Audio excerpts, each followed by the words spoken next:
If you already understand rent to rent but you're confused about service accommodation, then this video will clear things up. I'm going to show you exactly what Rent2Rent SA is, how it works, who's it for, and I'll show you one of my own properties so you can see it firsthand and see how it works.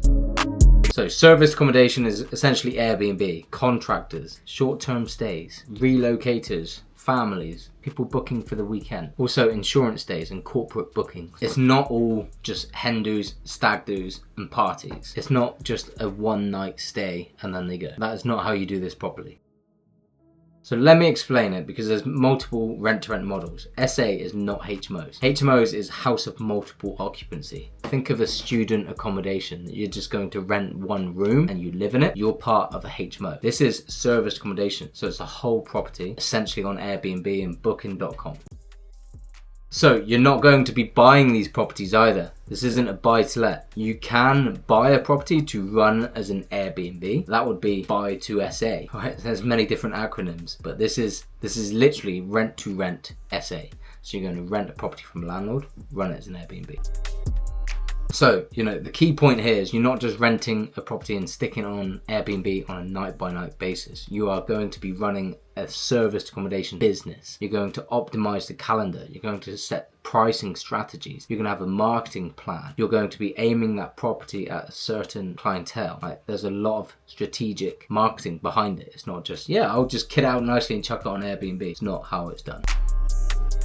So essentially what you're doing is you're taking everything away from the landlord. You're going to be solving the landlord's problem. They might not want to rent to a tenant. This is why they're giving you their property. You're going to take full control of the property. You don't pass it to a property management company unless the profit margin is exceptionally healthy and you want it passive. This business is quite hands-on. You will be running the show. So how it works is you pay the landlord a fixed guaranteed monthly rent that is paid on time every time. So then you're going to operate the unit as a service accommodation. You're going to rent it out. You're going to bring in more revenue than the rent and bills, and then you keep the difference between what you're paying the landlord and the bills and the revenue you bring in. That's the difference you keep. So the type of agreement that you're going to have with the landlord is like a lease agreement, a corporate let agreement, a company let management agreement. It cannot be an AST, a standard landlord to tenant agreement. That's called an AST. This will not be one of them. This needs to be a business contract. So within that contract, the landlord has to literally give you permission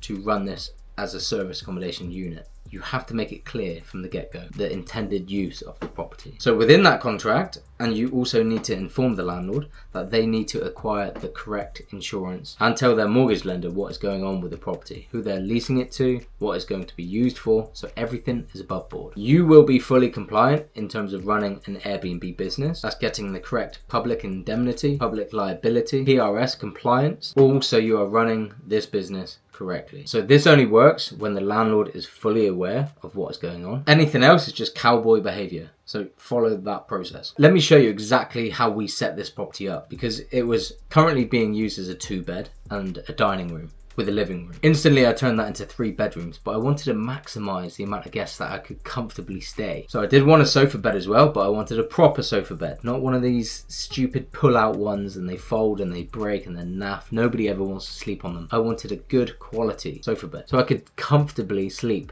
9 people, which is pretty up there. So I had a king room, I've got a twin room, I've got a bunk bed room, so I can sleep 3 people in.